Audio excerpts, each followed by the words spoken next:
Halo guys, kembali lagi di channel Agung Rondono YouTube. Oke, kali ini pasti kalian merindukan konten yang lucu-lucu seperti sebelumnya, tapi kali ini saya akan bahas konten yang lebih serius guys. Konten yang lebih bermanfaat, yang pasti berguna untuk kalian guys. Oke, berhubung saya ini cuma bisanya ketawa-tawa doang, saya akan tunjukkan kepada kalian bahwa saya ini tidak hanya cuma bisa ketawa-tawa doang.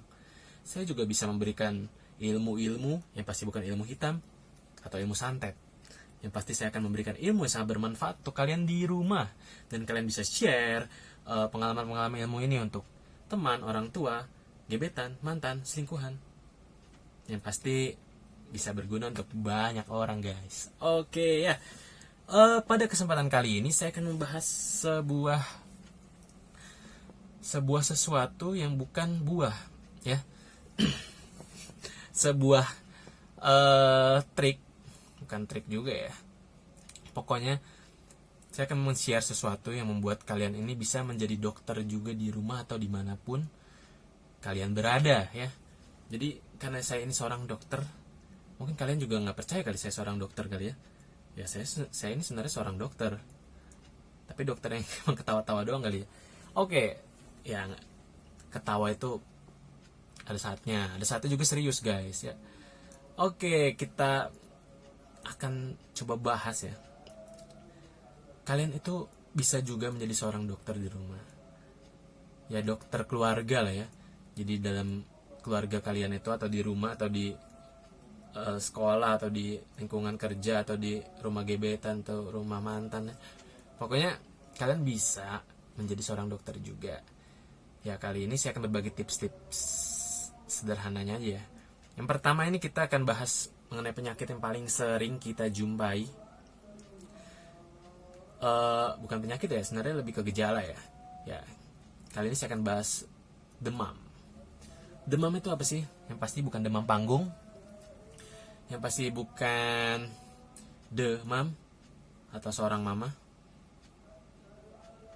Yang pasti demam ini adalah sebuah gejala atau suatu kondisi di mana tubuh itu memiliki temperatur yang lebih tinggi di atas 38 atau 37,5 ya, sebenarnya dihitung demam sih. Demamnya cuma subfebris atau anget ya. Anget bukan berarti habis diangetin. Kalau habis diangetin itu biasa butuh pelukan mungkin biar diangetin. Tapi bukan hal itu ya guys ya. Tapi yang pasti ini adalah suatu kondisi yang temperaturnya meningkat ya. Jadi bisa sampai 38, 39, 40, 50, 60, 70, 80, itu mah masak air kali ya, sampai mendidih. Ya. Paling sering sih mungkin 38, 39 ya. Ada juga yang 40, 41 juga banyak juga ditemui. Biasanya sih pada anak ya. Ya dewasa juga. Terus apa sih yang dilakukan pada saat kalian menjadi demam? Yang pasti kalian jangan grogi. Oh itu mah demam panggung, salah. Yang pasti kalian minum obat ya guys ya. Cuman obatnya apa? Obat penurun panas. Dosisnya tanya dokter. Ya buat apa saya menjadi dokter di rumah? Oke enggak. Jadi kita akan bahas hal pertama yang dilakukan selain menggunakan obat ya. Jadi hal pertama yang dilakukan saat menjadi demam itu ya minum obat benar. Cuman nggak cuma hal itu aja yang membantu menurunkan demam. Satu, minum obat. Kedua, kompres. Kompres ini apa? Kompres file dari 1 GB jadi 200 MB? Bukan kompres yang itu guys ya. Kita kompres tubuh kita dengan menggunakan air. Ya pakai handuk. Kompresnya pakai air apa? Air dingin ya. Zaman dahulu kala, yang zaman purbakala atau zaman prasejarah, biasanya sih masih pakai es batu ya guys ya. Tapi ini nggak usah, jangan pakai es batu. Es batu kita simpan buat bikin es campur aja. Ya.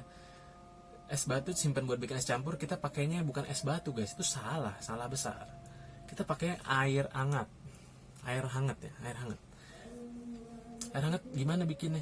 Ya dimasak lah, dipanasin, pakai nanya lagi ya. Air hangat yang pasti jangan sampai mendidih ya. Kalau pakai mendidih itu pasti bikin kepanasan, bikin kulitnya jadi terbakar juga, terbakar api asmara dan api cemburu ya. Yang pasti bukan api, ya pokoknya begitulah. Yang pasti jangan terlalu panas ya, anget-anget aja, kayak minum air hangat biasa guys. Ingat ya, bukan air dingin ya, air hangat. Pakainya di mana? Di jidat ya. Di jidat, bener. Jidat. Bener-bener salah maksudnya guys ya. Jidat low. Ini pasti salah itu guys ya. Kalau di jidat low ya. Kita pakai di lipatan-lipatan tubuh kita, terutama di lipatan yang memiliki pembuluh-pembuluh darah besar. Di mana aja tuh? Di ketek, di lipat paha, di leher. Tapi biasanya sih kalau ini dilakukannya pada anak ya. Kalau orang dewasa sih biasanya nggak dilakukan hal ini ya. Sebenarnya sih tapi berfungsi juga, cuman biasanya nggak terlalu dilakuin. Biasanya sih pada anak. Dan penyakit ini demam biasanya juga paling ditakuti sih pada anak sih. Soalnya kan kalau anak kan takut jadi kejang-kejang. Cuman ya hal ini bisa juga dilakukan pada dewasa sih. Kalau dewasa sih sebenarnya mungkin lebih nggak takut kali ya. Soalnya kan kalau kejang demam itu pada anak-anak aja. Kalau pada dewasa itu namanya bukan kejang lagi. Kalau dewasa itu kejangnya mungkin kalau ngelihat dia bersama yang lain, itu kejang-kejang hatinya. Oke, sudah lupakan. Oke, jadi demam ya, kembali ke demam ya. Demam itu caranya ya itu tadi, kompres. Ingat ya, kompresnya pakai air hangat di lipatan-lipatan, terutama di leher, di ketiak, di lipat paha. Kenapa kok bukan di jidat? Jidat bisa nurunin suhu di jidat doang, bukan di seluruh tubuh. Kenapa? Ya dia kan ini nyerap ke sini, nyerap ke kulit, nyerap ke tulang. Ini kan sini sih tulang tengkorak doang. Nyerap dah tuh. Aduk-aduk dah tuh sampai nyerap. Yang paling penting itu adalah di lipatan pembuluh darah besar. Biar nyerap ke pembuluh darah ya. Pembuluh darah menyebar ke seluruh tubuh, jadi demamnya hilang sampai ke seluruh tubuh ya. Ingat ya, camkan baik-baik itu. Air hangat di lipatan-lipatan tubuh. Lalu yang ketiga apa yang perlu dilakukan adalah beri minum. Kenapa? Biasanya Anda saat kekurangan air atau saat Anda dehidrasi, itu kalian bisa suhu tubuhnya meningkat. Jadi berikan saja minum. Jadi itu cukup membantu menurunkan suhu tubuh ya. Jadi kalau pada anak demam ya kasih susu, biasanya itu sangat membantu juga. Ya, yang pasti jangan susu istri tetangga, yang pasti susu istrinya ya. Susu ibunya ya. Oh, tuh. Kalau dewasa jangan dikasih susu istri. Oke, ya. Atau apalagi istri tetangga. Wah, bisa disambit itu. Disambit sama sendal swallow itu, guys ya. Oke. Selanjutnya, hal yang perlu ditakuti dari demam itu apa sih? Kalau pada anak yang paling sering ya. Anak itu paling sering ditakuti adalah kejang. Kok bisa? Ya pokoknya begitu. Kalau saya jelasin kenapa bisa begitu, ya itu saya akan jadi kuliah yang sangat panjang ya, guys ya. Sepanjang jalan kenangan. Oke. Kejang pada anak itu terjadi biasanya pada suhu anak yang demam ya. Tapi bisa juga kejang yang tidak demam, yang kita sebut atau epilepsi atau ada gangguan fungsi otak atau sebagainya ya. Cuman yang kita bahas di sini adalah kejang demam saja. Kejang demam itu terjadi biasanya pada anak usia 6 bulan sampai 5 tahun. Di bawah 6 bulan atau 5 tahun bisa nggak kejang saat demam? Bisa juga, cuman paling sering itu 6 bulan sampai 5 tahun. Kalau dari teori sih seperti itu. Cuman ya bisa juga di atas 5 tahun, cuman ya nggak sesering 6 bulan sampai 5 tahun ya. Atau kalau misalnya di luar itu, kalian perlu melakukan pemeriksaan lebih lanjut untuk menyingkirkan diagnosis epilepsi atau gangguan fungsi otak lainnya. Oke guys ya. Terus apa yang dilakukan saat kejang? Yang dilakukan biasanya kalau orang zaman-zaman dahulu kala, hiduplah seorang, nah pokoknya zaman dahulu kala, itu biasanya dilakukan adalah menggunakan sendok. Sendoknya yang pasti jangan sampai sendok pop mie atau apalagi sendok nyam-nyam. Itu salah ya guys ya. Sendok biasa pun juga salah. Oh ya, pokoknya jangan menggunakan sendok, itu adalah sebuah kesalahan. Karena kesalahan itu kita tidak akan bisa mengulanginya atau memperbaikinya ya guys ya. Pokoknya jangan gunakan sendok. Biasanya kan dulu orang menggunakan sendok buat apa sih? Biasanya biar lidahnya tidak tergigit ya. Sebenarnya itu nggak perlu, salah.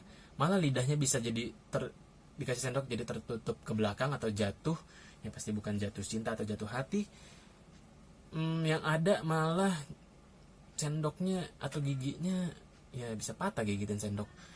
Yang pasti kalian miringin aja anak itu ke samping ya, biar sendoknya tidak jatuh ke belakang. Sendoknya tidak jatuh ke belakang, lidah tidak jatuh ke belakang dan menutupi jalan nafas. Jadi kita yang paling pertama kita lakukan adalah buka jalan nafas, karena saat kejang itu oksigen dalam tubuh kita atau dalam otak kita berkurang ya guys ya. Jadi berikan nafas dengan cara membuka jalan nafas, yaitu dengan miringkan anak itu ke samping ya, sambil ditidurin aja miringin ya. Terus ya gunanya biar lidah tidak tertelan ya, karena kalau menutupi jalan nafas dia akan sesak. Sesaknya yang pasti bukan karena melihat dirinya bersama dirinya. Oke, jangan curhat. Oke, kembali lagi. Pokoknya itu intinya. Pokoknya jangan panik. Dan yang pasti kalian juga harus bawa pasien atau anak tersebut ke rumah sakit atau instansi terdekat.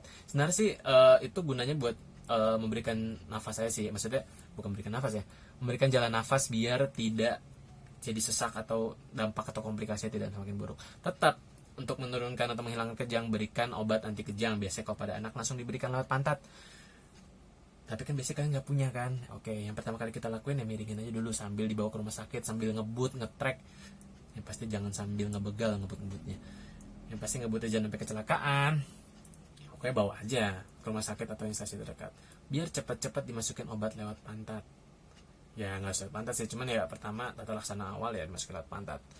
Udah situ aja, yang penting asal dimasukin obat lewat pantat aman. Cuman kalau masih kejang ya jangan seneng dulu, karena bisa masih kejang karena suhunya kan masih tinggi ya. Jadi turunin juga suhunya, jangan cuman obatin kejangnya doang ya. Udah sih itu aja. Yang pasti kalian hari ini sudah saya berbagi ilmunya yang pasti bukan ilmu hitam ya, karena saya bukan limbat. Karena limbat itu berbuat jahat, kalau berbuat baik namanya limgut.